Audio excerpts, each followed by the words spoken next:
Ukraine और Russia की तरह इस युद्ध की जड़ में संसाधन और जमीन की लड़ाई नहीं है। इस युद्ध के जड़ में एक ही कारण है और वो है धर्म।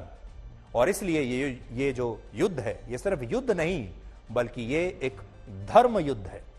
आप स्क्रीन पर इजराइल के ये 5 नक्शे देख रहे हैं, आपको दिखाते हैं। अभी देखिए, पहला नक्शा 1917 का है, जब इजराइल देश अस्तित्व में नहीं आया था और इस क्षेत्र पर पूरी तरह से फिलिस्तीन के अरब मुसलमानों का नियंत्रण था। देखिए, यह 1917 है।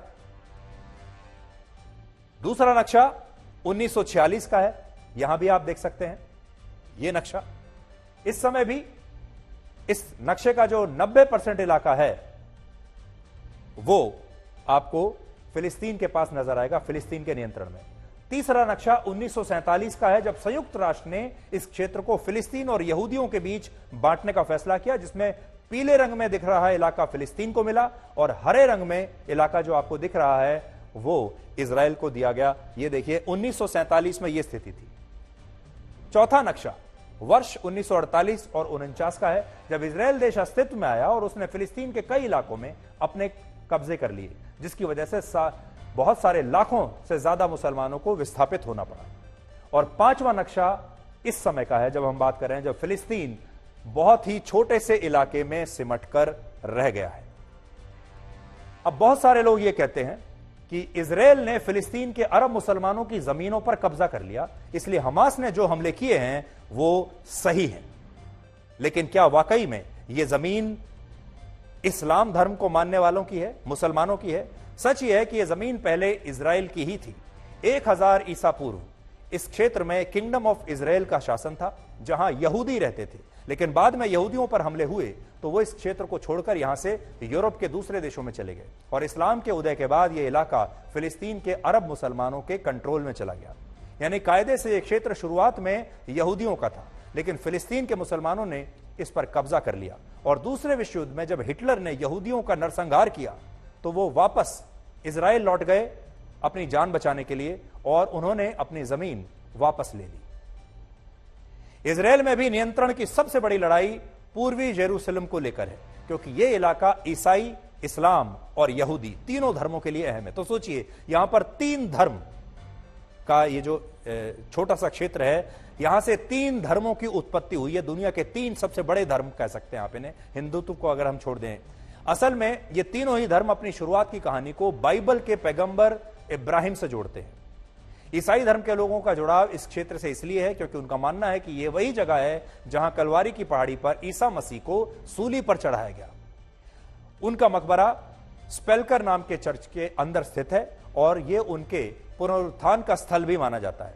यानी इसीलिए ईसाई इस जगह को बहुत पवित्र मानते हैं। इसलिए आप कह सकते हैं कि ईसाइयों के लिए यह जगह बहुत खास है, बहुत पवित्र है। मुसलमानों के लिए इसलिए अहम है क्योंकि डोम ऑफ रॉक और अल अक्सा मस्जिद यहीं पर है। यह मस्जिद इस्लाम का तीसरा सबसे पवित्र स्थल है और मुसलमानों का मानना है कि पैगंबर मोहम्मद साहब ने अपनी यात्रा के दौरान मक्का से यहां तक का सफर तय किया था और सभी जो प्रॉफिट हैं उनकी आत्माओं के साथ उन्होंने प्रार्थना की थी। इस मस्जिद से कुछ ही कदम की दूरी पर डोम ऑफ रॉक की आधारशिला है और मुसलमान मानते हैं कि यहीं से पैगंबर मोहम्मद साहब जन्नत की तरफ रवाना हुए। और यहूदी यरूशलेम को इसलिए अपना बताते हैं क्योंकि उनका मानना है कि यही वो स्थान है जहां आधारशिला रखकर पूरी दुनिया का निर्माण किया गया था और यहीं पर इब्राहिम ने अपने बेटे आइजैक की कुर्बानी दी थी। यहूदियों वाले हिस्से में कोटेल और वेस्टर्न वॉल है।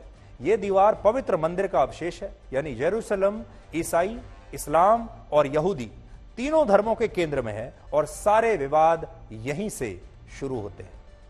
ईसाई धर्म के संस्थापक ईसा मसीह का जन्म यहूदी परिवार में हुआ था, लेकिन जब उन्होंने ईसाई धर्म का प्रचार प्रसार किया तो यहूदियों ने ही उन्हें सूली पर लटका दिया था। इसलिए ईसाई धर्म के लोग यहूदियों से नफरत करते थे।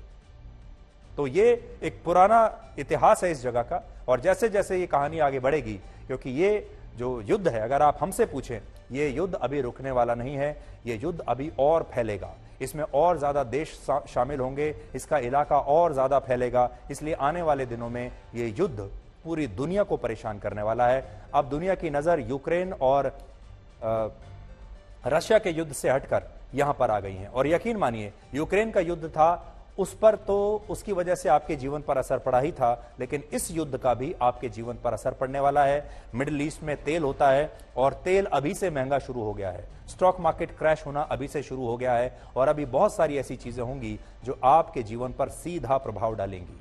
तो एक तो वो है जो आपके आम रोजमर्रा के जीवन पर प्रभाव होगा, और दूसरा ये युद्ध अलग है, ये युद्ध धर्म युद्ध है। इसलिए भी ये पूरी दुनिया को दो हिस्सों में ब्लैक एंड व्हाइट की तरह बांट देगा। और इसमें ये जो इलाका है, जैसा हमने आपको बताया, एक दो नहीं बल्कि 3 धर्म जो हैं वो इसमें शामिल है। 7 अक्टूबर को जब इजराइल पर हमला हुआ तब इजराइल में यहूदी अपना सबसे बड़ा त्योहार मना रहे थे, जिसे सिनचैट तोरा कहते हैं। और इस त्योहार पर लोग आराम फरमाते हैं, कोई काम नहीं करते उस दिन, कहीं पर यात्रा पर नहीं जाते, कहीं बाहर नहीं निकलते। और इसी दिन हमास ने बहुत सोच समझकर उनके आतंकवादियों ने इजराइल पर हमला किया। यानी आप ऐसे समझ लीजिए कि हमारे देश में अगर कोई दिवाली के दिन हमला कर दे, हमारे देश में किसी एक बहुत बड़े त्योहार के दिन जब पूरा देश उस त्योहार को मनाने में व्यस्त हो, उस दिन अगर इतना बड़ा हमला हो जाए, ये बिल्कुल वैसे ही है।